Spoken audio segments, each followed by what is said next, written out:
In all discussions of hell, we should keep steadily before our eyes the possible damnation, not of our enemies, nor our friends, since both these disturb the reason, but of ourselves. This chapter is not about your wife or son, nor about Nero or Judas Iscariot. It is about you and me. Yo, King Commies, look out, tell them, look out for my worldview. Cloudy when you sinking, got you thinking it's a whirlpool. Caesar in your pockets, you can't see who's in your pockets, but Stevie's inner visions touch your eyes and make the world move. Wifey bob her head and make her curls move. Crown jewel is character, and this ain't immortality with fairy dust. Neverland, never say I never gave you hands. Welcome to the Belfast podcast, dedicated to those deconstructing, reconstructing their faith. I'm your host, Luke Byler. And today's episode was another one with Daniel. It was a bit more sporadic than some of the past because it was a lot less planned. We kind of hopped on and I had some quotes I wanted to read him, and then we just kind of went from there. But we ended up talking a little bit more about hell. I read from a book I've been reading with my small group, The Problem of Pain by C.S. Lewis. His whole chapter dedicated to hell. So if you found what I read interesting, you can read that for reference. You can read the whole chapter, the whole book. The whole book's very much worth it. And then after that, we talked about aspects of faith and works, aspects of what it means in like Petersonian and Jungian terms of being a monster and learning to control it. We talked about Jiu-Jitsu as a superpower. Shout out to Jocko Willink.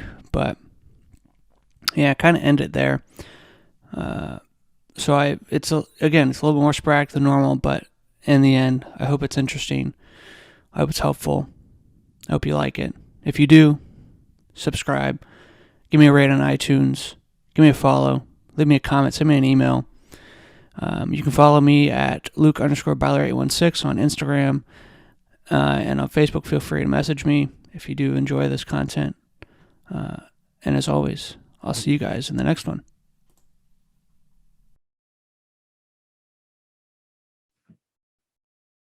Okay, well, we're back again after a few weeks of being off. Not that those of you listening would necessarily know, although it did take me a few weeks to post the last episode. The most recent episode I posted at this time was the Jonah episode, but a few more will get posted before this one does. And that was a lot of fun. It was. I very much enjoyed it. I haven't actually had the time to go back and listen. Usually after you post them, I try to go back and listen just to see if I sounded stupid or if I need to like correct anything in the next episode. I haven't yet, so pending potential corrections. And yes, if you're watching this on film, I did accidentally shave off my goatee the other night and my mustache because I tried to go in too far. So I look like a child, but it's okay. It's gonna grow back in about a month. I didn't mention this earlier, but back when my wife and I were dating, I'd had a beard basically the whole time. And then one day, my friend and I were going to meet her at a restaurant, and she didn't know he was coming. And so I sat with my back to her because I'd shaved my beard, and she had never seen me without one. And so she turns the corner and she's like, "You didn't tell me Taylor was coming." And then I turn around and she's like, "Oh my God, what happened to your face?" So hit her with that double whammy. It was kind of funny. I grew my beard back and I've never shaved it since because I hated it. Nice. Yeah. Anyway. I look like a child. And at the same moment, I said this to you earlier, at the same moment I realized how much weight I've actually gained and how fat my face looks comparatively to like even a few years ago. So just extra motivation to continue eating right and working out. So there you go. Yeah. I mean, like I said earlier, I can't tell the difference because we met like 3 months ago, but it's what else. But in reference to we record our last episode we recorded together. We talked about we were complete heretics. We talked about weird views that I have of sin and about hell. Just kind of playing with those ideas, seeing where they lead. Some of the issues I have with eternal conscious torment. On the road to being an annihilationist. And that'll be probably more talked about in a few months from now when I actually discuss that topic and write a paper about it for my Systematic 2 class. So that'll be fun. But in reference to that, because this will get posted after that episode, so you'll have context for that, those of you who are listening. I have been in a small group and we've been reading through The Problem of Pain by C.S. Lewis, which is a good book. I wouldn't recommend it be the book you start with Lewis. Yeah. Or it is one of his first breakout theological work. He wrote a few things before that, but it was the one that kind of put him on the map very early in his theological career. Yeah, I actually haven't read that one. It's worth a read. I very much like Mere Christianity more, if only because many of the arguments he prefaces, he like lays the groundwork for in Problem of Pain, the first 2 or 3 chapters, he actually makes a better argument of them in Mere Christianity, but he wrote Mere Christianity later. Gotcha. So it makes sense. Yeah. Because as my group has been talking about the book, I will supplement points he makes with quotes from Mere Christianity, just because he's a little bit more full in his setting up of the arguments there. It goes more in depth. It's a phenomenal book. I've recommended it to everyone who's asked me what's a good book to get a logical understanding. Yeah, that one's fantastic. There's a reason it has survived for so long and been a staple. Just for fun, if I were to recommend anybody a book to start, if you're going to start reading Lewis, I might say Screwtape Letters. So my wife is reading that right now. Yeah. What does she think? She loves it. She read, I think, 8 chapters in one day, and I was like, "Whoa, Oh honey, my gosh, you need to slow down, process." So what's interesting, because I've read it a few times. I wrote a collection of essays about it, actually. That was before I was in seminary, just for fun. That's how much of a nerd I am. But I found there's a rhythm to the letters. There's 3 that'll cover one kind of topic, then he'll have like a transition letter, and then 3 or 4 more will talk about a separate topic. So if you can catch the rhythm of that, it's kind of helpful. So I'd love to read your essays on that. Yeah, I'll have to look at them over again and see if I say anything super stupid. But yeah, I'd be happy to send them to you. Right. It's like I wrote one for every letter, so it's like 30,000 words. It's like I wrote a book about a book. So that's a lot. It was fun. But that's over a 2-year span.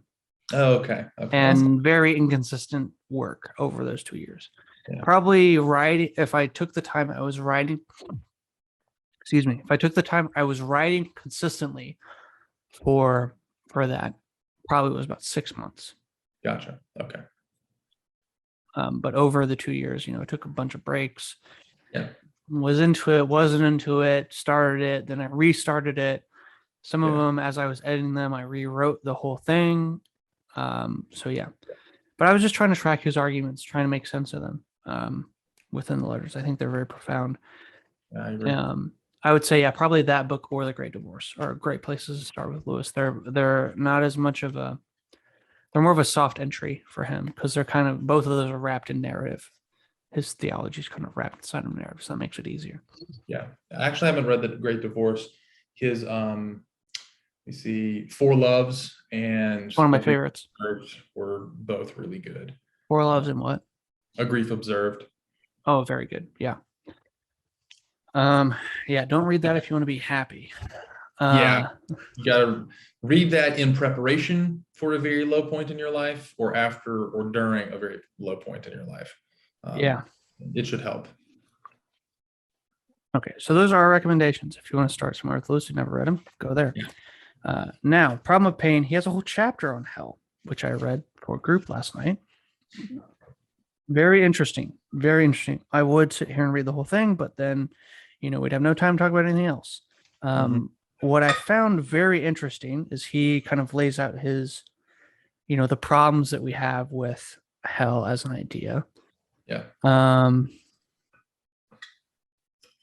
And why they don't necessarily work.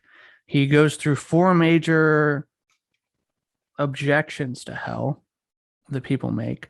He did talk about the classic eternal punishment for a temporary crime kind of thing. And then you get to, I'll read the last 2 paragraphs, or 3, because I think the ending paragraph is fantastic. But the 4th objection, he talks about how we in heaven would deal with a hell that coincides at the same time. Like how the question is, how can we be happy in heaven knowing people are in hell? Yeah. Which is a good question. Yeah. He says this. A fourth objection is that no charitable man could himself be blessed in heaven while he knew that even one human soul was in hell. And if so, are we more merciful than God? At the back of this objection lies a mental picture of heaven and hell coexisting in unilinear time as the histories of England and America coexist, so that at each moment the blessed could say, the miseries of hell are now going on. But I noticed that our Lord, while stressing the terror of hell with unsurpassing severity, usually emphasizes the idea not of duration, but of finality. Consignment to the destroying fire is usually treated as the end of the story, not as the beginning of a new story. That is, the lost soul is eternally fixed in its diabolical attitude, we cannot doubt. But whether this eternally fixed implies endless duration, or duration at all, we cannot say. Dr. Edwin Bevan has some interesting speculations on this point. We know much more about heaven than hell, for heaven is the home of humanity, and therefore contains all that is implied in a glorified human life. But hell was not made for men. It is in no sense parallel to heaven. It is the darkness outside, the outer rim where being fades away into non-eternity. Finally, it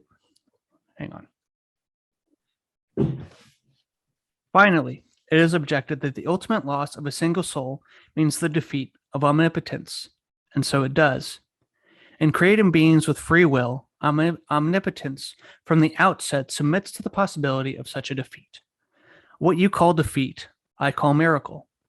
For to make things which are not itself, and thus to become, in a sense, capable of being resisted by its own handiwork, is the most astonishingly and unimaginable of all the feats we attribute to the deity. I willingly believe that the damned are, in one sense, successful rebels to the end, that the doors of hell are locked on the inside. I do not mean that the ghost may not wish to come out of hell in the vague fashion where an envious man wishes to be happy, but they certainly do not will even the first preliminary stages of that abandon. Let me read this sentence again.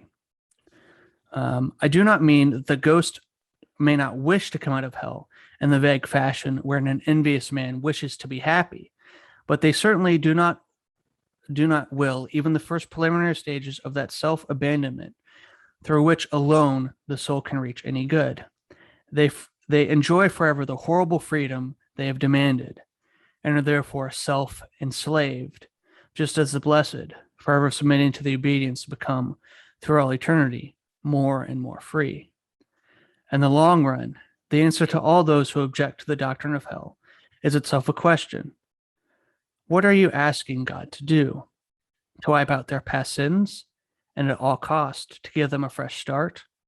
Smooth everything difficult, and offering even miraculous help. But he has done so on Calvary. To forgive them? They will not be forgiven. To have them alone? Alas, I'm afraid that is what he does. One caution, and I have done.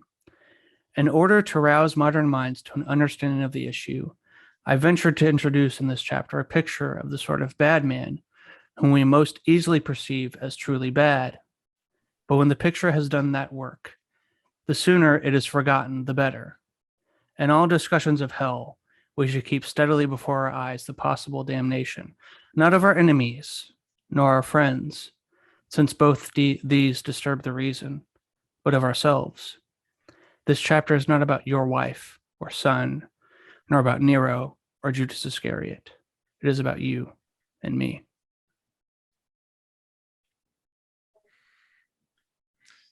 I think the appropriate response to that is, damn.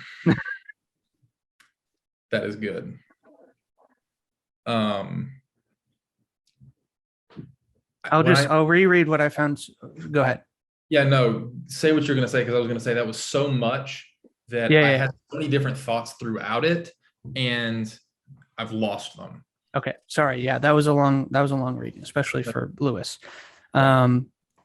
I'll read the part that I found very interesting. The objection that you could be happy while hell is going on. Mm-hmm. And he says, at the back of this objection lies a mental picture of heaven and hell coexisting in unilinear time, as histories of England and America coexist, so that each moment the blessed could say, the miseries of hell are going on now. But I noticed that our Lord, while stressing the terror of hell with unsurpassing severity, usually emphasizes the idea not of duration, but of finality. That I find to be an interesting observation that I also find to be true, at least in most situations. So I have a friend who I was talking to earlier today on this topic, because he and I, he is definitely in the eternal conscious torment camp, and I'm on the fence, and I seem to just push you over the edge with a few things, don't I? Yeah. Well, and I love having both of you, because there's this tension. I pushed you over the edge on Adam and Eve. I'm going to push you over the edge on hell. You did. I'm making you more of a heretic. Wow, you did. I forgot about that. Yeah, I did kind of admit that while you were said that on air. It'll live forever on the internet. It's now on the internet. Okay. Anyway, yeah. No, you do. And I really like it. What's super funny is, like, now I see you as a friend, whereas then I saw you as like some guy that I listened to online. And so I sort of have like a disconnect in my head. How is that transition for you? It's super weird. That is so weird to hear. I'm sure. Oh my gosh. Anyway. So anyway, I was talking to him, and we were talking about eternal conscious torment versus annihilationism versus universalism. He and I are both avidly not universalists. Mm-hmm. I'm on the fence, and I think I lean a bit more towards annihilationism,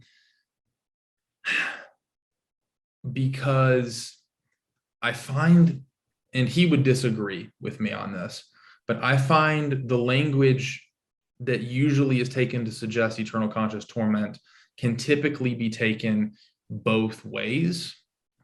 And then the language that tends to be suggestive of annihilationism can't really be taken in that way. And I haven't done a super deep study of it, but I think Lewis is right here, is why I say that, because his, my friend and I earlier, we were talking about the term olam, which is eternity. And in the Old Testament, it's used to denote the state of the reign of the Messiah and the covenant with David, right? You will reign forever and forever. And my Old Testament teacher made a very interesting point when we were talking about that in our class, going over 1st and 2nd Kings, and the end, obviously, of 2nd Samuel. And he was talking about how olam can be used in multiple ways, and it doesn't have to necessarily denote forever. So it can mean forever the way we use the term forever. Oh, that took forever. We don't literally mean it took forever. We mean it took a very long time, or it took way longer than it should have. It can also reference to finality. My friend gets several Jewish and Messianic Jewish emails. He's on several lists for groups like that. And he was talking about the different ways in which they use the term olam, and they use it in that way to denote finality or intensity of something, not necessarily duration. And so, while obviously New Testament doesn't use a Hebrew word, I think that same concept can apply. Granted, I don't know Greek yet. I'm a little under a week away from starting Greek, and I'm terrified. But yeah, so I think that same principle can apply, and certainly that same principle applied culturally, because most of the characters in the Gospels, specifically in the New Testament, were speaking Aramaic, not Greek. So then you get that whole thing. Anyway, I digress.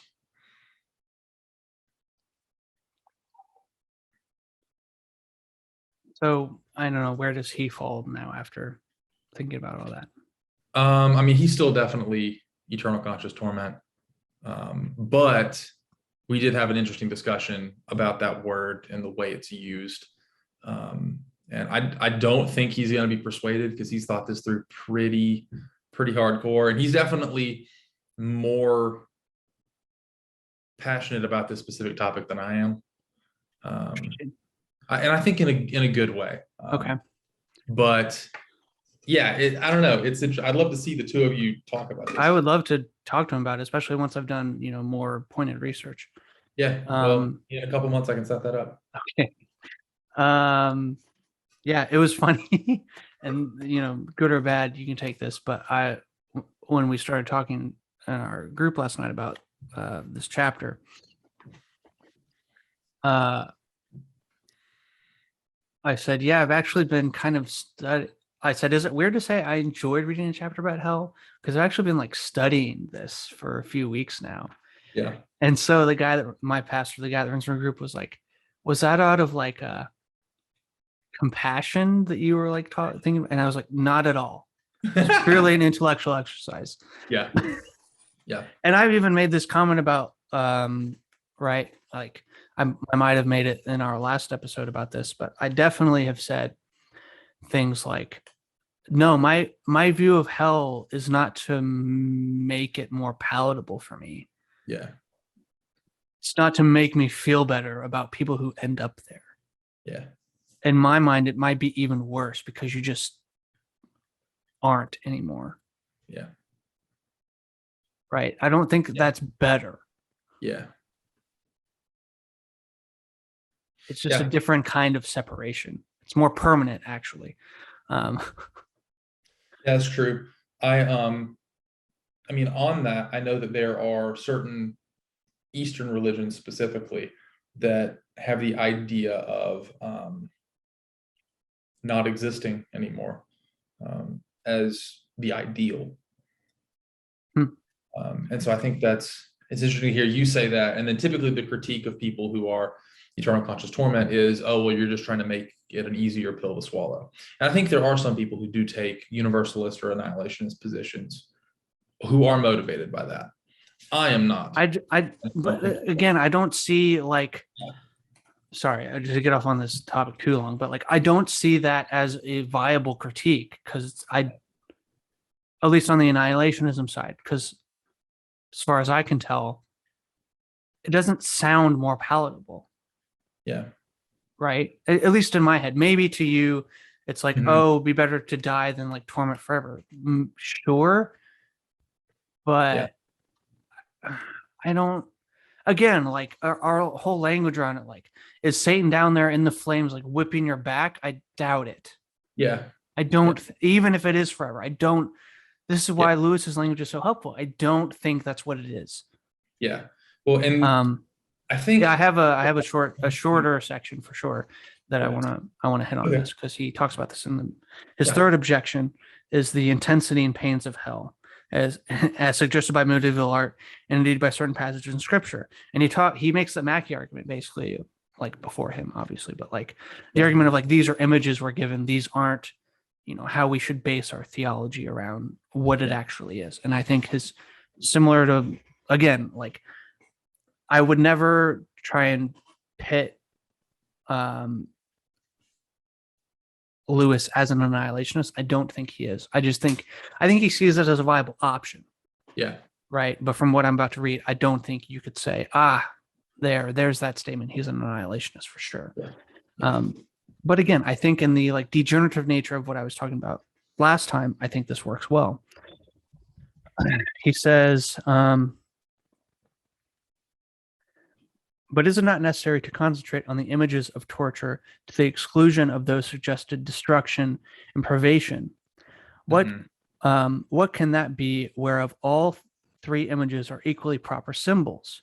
Destruction, we should naturally assume, means the unmaking or cessation of the destroyed, and people often talk as if the annihilation of a soul were intrinsically possible. In all our experiences, however, the destruction of one thing means the emergence of something else. Burn a log and you have gases, heat, and ashes. Bars. To have been a log means now being those three things. If a soul can be destroyed, must there not be a state of having been a human soul? And is not that perhaps the state which is equally well described as torment, destruction, and privation? He's not there, but he's like on the doorstep. Yeah. You will remember, to quote again, you will remember that in the parable, the saved go to a place prepared for them, while the damned go to a place never made for men at all.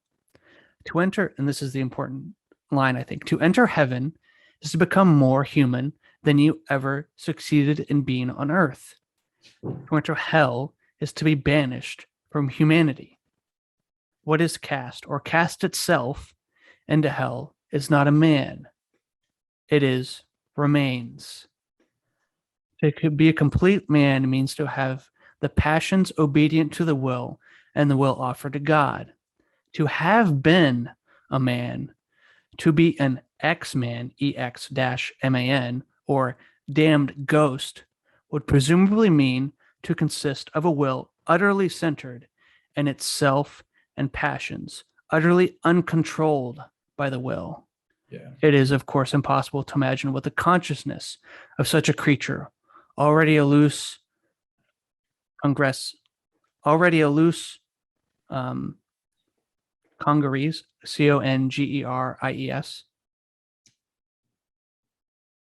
I don't know. of mutually agnostic sin rather than a sinner, would be like.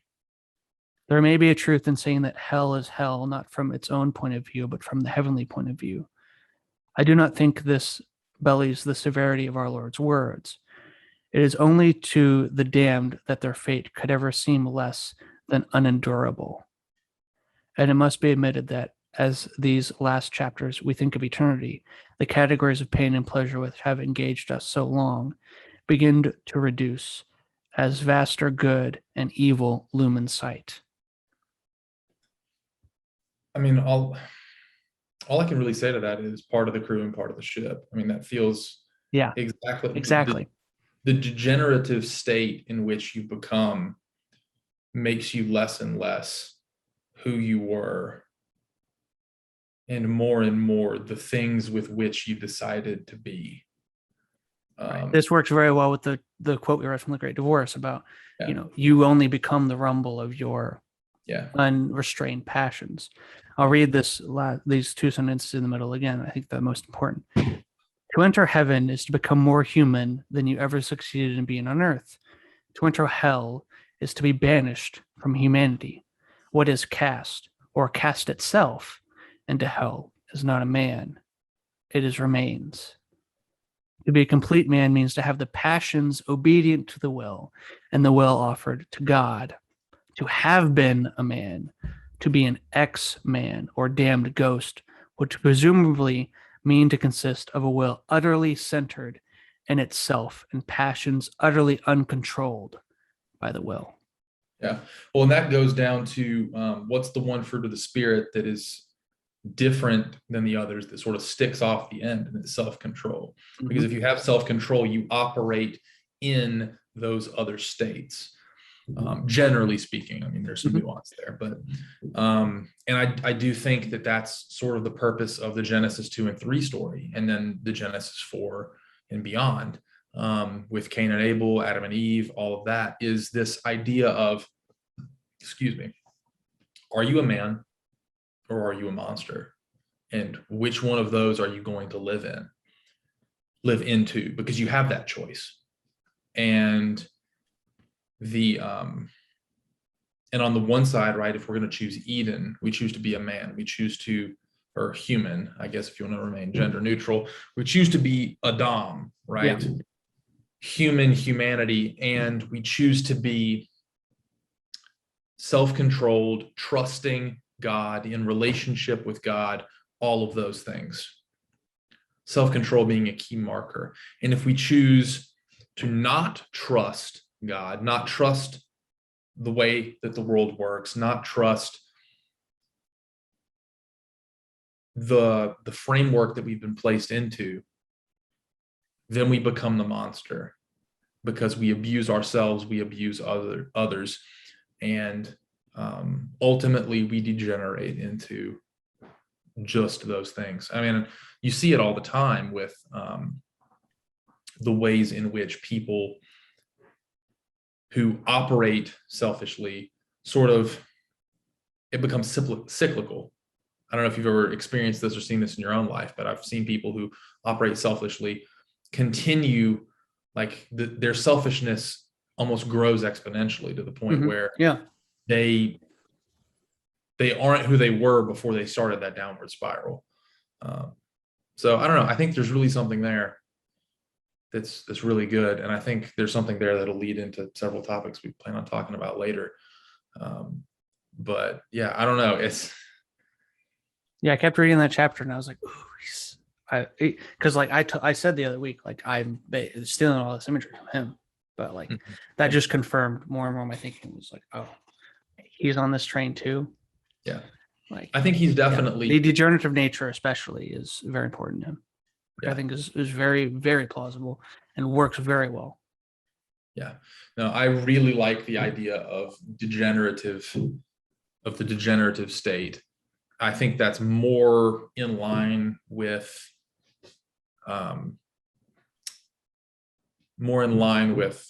the biblical story as it's been laid out. So yeah, I don't know. What else do you have on that? Anything? Nothing. It just makes me think of the Peterson quote, and he said this probably in his classes, but I know the famous clip comes from his first Rogan interview, or second Rogan interview actually. He was still wearing those awfully colored mustard dress shirts before he became a status or like style icon.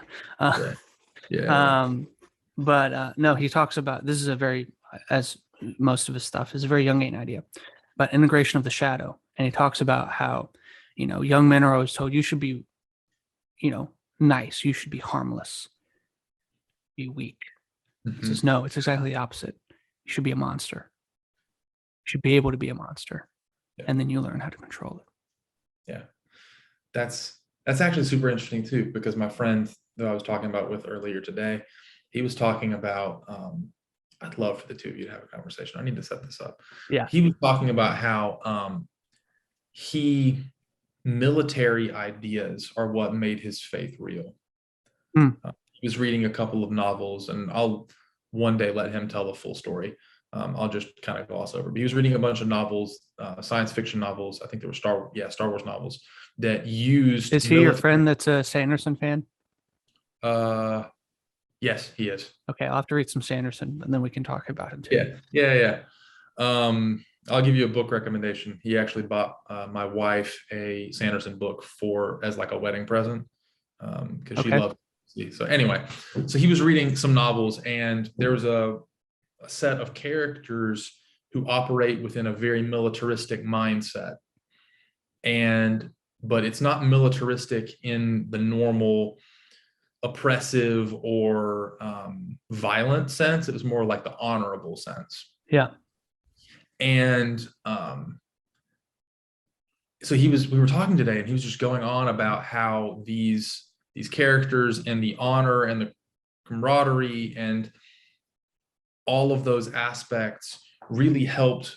They were very formative in his Christian walk, because he saw those things as Christian ideals that then we as Christians don't live up to most of the time. And so talking about, the integration of the shadow, the monster within, and needing a monster within. I think that goes well in line with that, and that you have to have some kind of firm, strong, and almost violent ability. I mean, I think the protection of people who are being abused requires that, right? Like if I'm going to protect someone, I can't just say, hey, now stop hurting them. Be nice. That doesn't work with people who are in a violent, for selfish reasons, state of mind, right? Yeah. There was a cop who went to my church, and in fact, my pastor actually one time got called out. I was in the office, the church office, working as a youth pastor, and my pastor got a call from one of the cops in the community. He was like, hey, I'm at a call, and someone I can't remember if she was suicidal or what, but it was essentially like that this person is having some problems. They requested some, like a pastor's presence. So I'm calling you. Can you come back or come over and talk through this with them? I'll be present. I'll keep you safe. So anyway, he gets there, and I didn't go with him. I kept the office kind of hunkered down, but he gets there, and they're like frantic and crazy and maniacal, essentially. They're just like flying off the wall. And so he says, they're having a conversation, and the cop gets up in their face. Now, this is a Christian cop who is like Christian and professes to live, right. But this cop is like getting up in this person's face, cussing, and being very, very forceful. Because, and later, he tells our pastor this, like, I did that because that is the language they speak. If I got up to this person, I said, hey, be nice, calm down, they're not going to respond. There comes a point in time where we're past civil discourse, and the threat of force is the only language that will be spoken to people in that state. And I thought that was super interesting, because there's this ideal right to be nice and be passive. But I feel like there comes a point when the rubber hits the road that doesn't work anymore. And so, you have to have a bit of that monster within, and you don't let the monster rule, right? Like, that's not what I'm saying. That's not what I'm saying at all. No, and I don't think that's what Peterson says either. Yeah. That's not his point. Self-control, I think, is the most important fruit of the spirit, like I said earlier, because if you have that, you can control all of the aspects about you that aren't good. And there are a lot more than just this violent monster within. But I think you need forcefulness. You need, there comes a point in time when you need to know that, like, you're going to commit all the way. And if I have to be violent with someone who's abusing someone else in order to get them to stop, I feel like it's my responsibility, right, to protect that innocent person. So, like, I don't know. Anyway, I digress. You got me off on a little bit of a tangent, I guess, but maybe super interesting. Yeah. No, what I was going to say is this is what jiu-jitsu taught me. I've done jiu-jitsu on and off. I have too, probably for a combined like 2 years. What? I have too, actually, for about 2 to 3 years. Yeah. Okay. I got back into it before COVID started, and I moved. What going back to it taught me, I did it for a few reasons. Because I wanted, this might sound a little arrogant, but like, I wanted something that I wasn't good at. Yeah. I wanted to be an idiot to actually have to learn. I understand. Right? Yeah. And I wasn't going to grad school at the time. I was about to graduate I had actually already graduated from Missouri State, so I was not, doing school at the time. That makes perfect sense. And so like I just had this big conquering moment off, and I was like, okay, what's my new challenge? Well, my challenge became going to jiu-jitsu class. Yeah. And you'll get the crap beat out of you there too. So Oh yeah. Here's makes what's super interesting about jiu-jitsu. And here's why I think that, so like to your point about, and Peterson makes him a reference as well, like to your point of someone who's a monster and controls it is Jocko Willing. Great example. Yeah. You can tell that he is a man who is capable of destruction. Yeah. And he has self-control. Yeah. A lot of it. Mm-hmm. And so that is very commendable. Yeah. And Jocko talks about jiu-jitsu as like a superpower. And like I begun to understand why. There's a couple of reasons. One thing it taught me specifically was I am far too passive. Yeah. Because I had, and this is part of the beauty of the like martial art, is it's not about who can hit the hardest. No, not at all. It is, do you know what you're doing? And if you don't know what you're doing, you're gonna get messed up. Yes. Right. This is why I had a kid who's like 6 years younger than me and is a blue belt and just like spinning me around the mat. Right. Yeah. But I had like older guys in my gym, like older fit, they're like very fit guys. People have been doing it for a couple of years. And one of them, I remember specifically, we were rolling one night, just doing, practice at the end of the class. You roll for 6 minutes and it's like whoever taps and you start over and you go again. Yeah. And he just kept being like, I would like get him out and get my hooks in and like pin him to the ground. And he'd just be like, no, do it harder. Yeah. Like make it hurt. Yeah. Right. Like keep like, no, really like go at me. Mm-hmm. Right. And because I was going at like 70%. Yeah. And he's like, no, like go. And I was like, oh, I'm too passive. Yeah. Right. So that was one thing it taught me, which was super interesting. Super interesting. So like, oh, I'm too passive. Like, I don't really know my own strength. And then B, the other thing that's super interesting about it is you're in a room with people who can kill you. Yeah. And we all as a group decide not to. Yeah. That's why you respect the tap. Because like, if you don't, you could kill someone. Yep. Or seriously hurt someone. Like, yeah. They will not be able to use their arm forever. Yeah. Yeah. And we had a sign at the gym, and it said, it was by the water fountain. It said something like, the most important person in this gym isn't you, it's your partner. Because without them, you can't train. Yeah. And so there's a sense in which we are all, to borrow Jungian language, like within jiu-jitsu class, we're all integrating the shadow.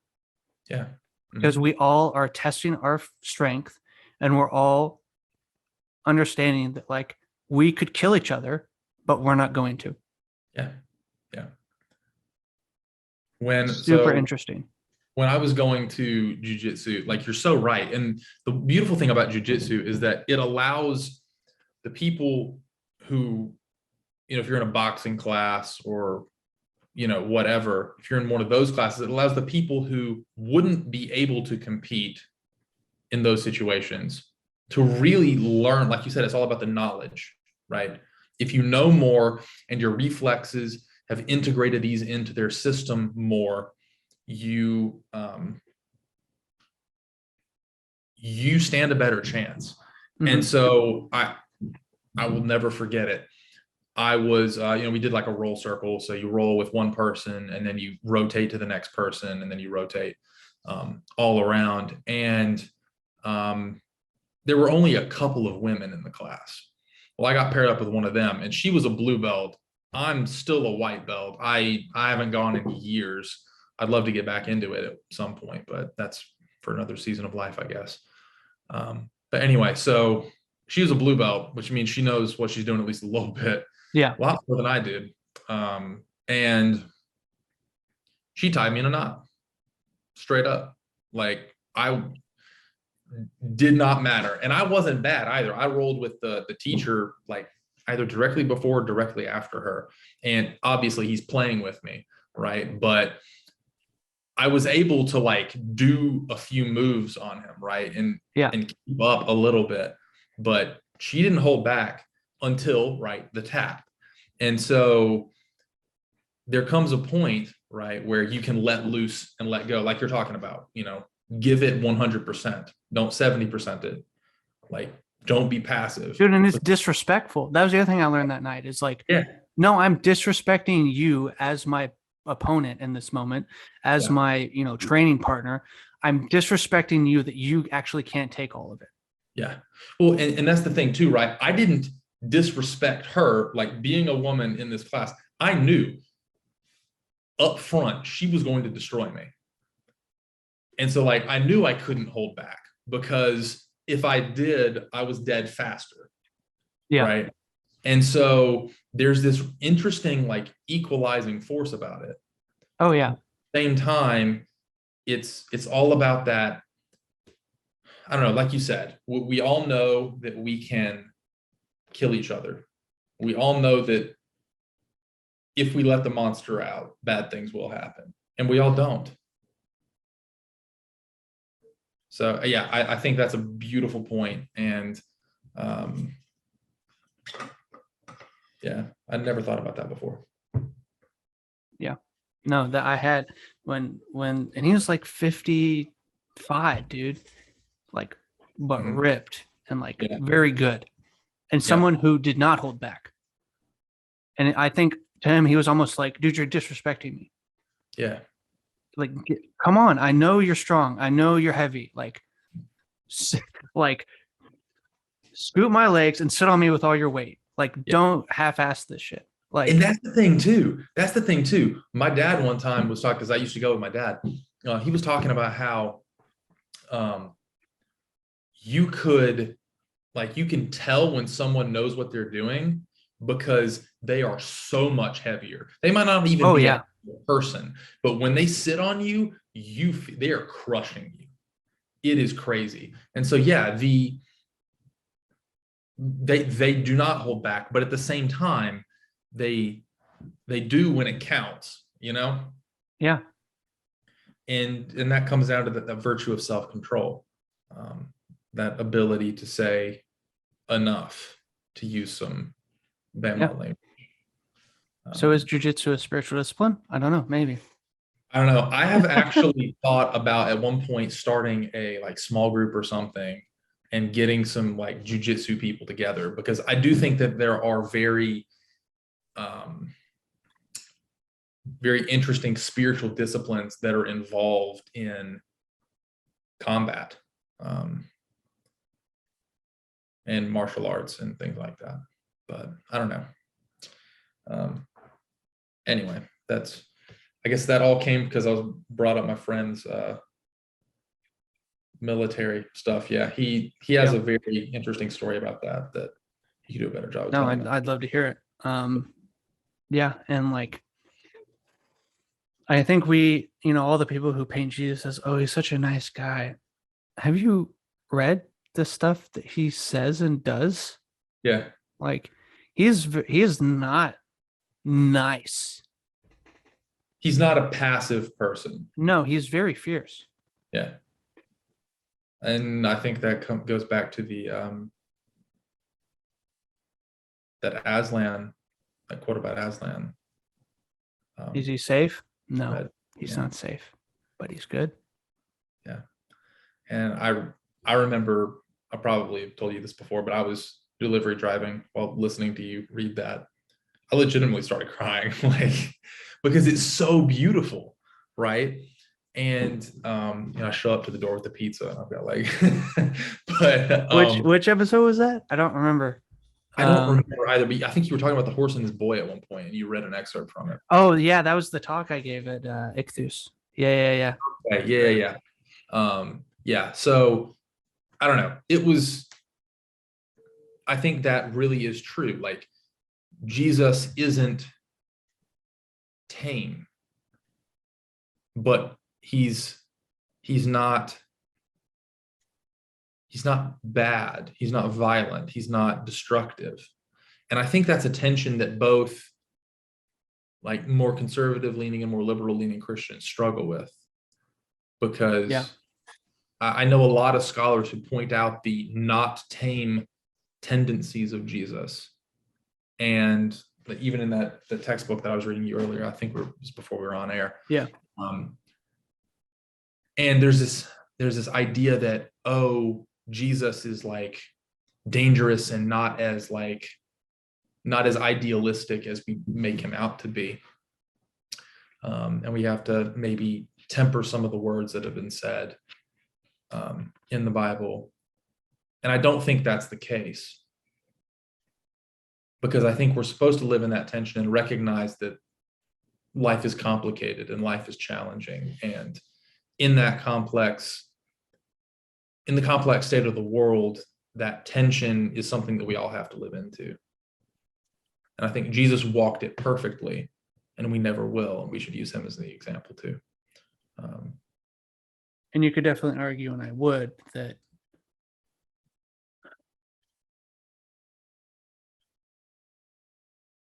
so there's that scene in Mark where Jesus is hanging up on the cross, and the crowd passes by and they say, oh, he saved others, why can't he save himself?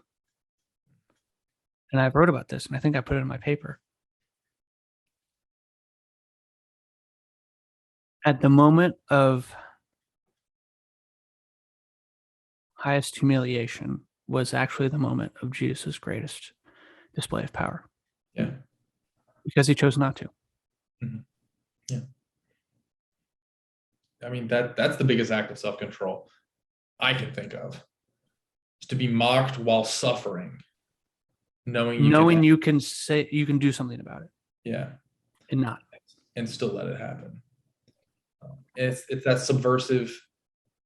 And again, I complain about nonviolence for the sake of nonviolence, but I also think that that is the ideal, right? Is don't hang on that cross willingly. I think we need to protect others. We need to protect those who can't do anything for themselves. But I think the Christian ideal is ultimately to, at some point, lay down your life in ways that Jesus laid his down. King commies, look out, tell them, look out for my worldview. Cloudy when you sinking, got you thinking it's a whirlpool. Caesar in your pockets, you can't see who's in your pockets, but Stevie's inner visions touch your eyes and make the world move. Wifey bob her head and make her curls move. Crown jewel is character, and this ain't immortality with fairy dust. Never land, never say I never gave you hands. If I can't give them back, then you look like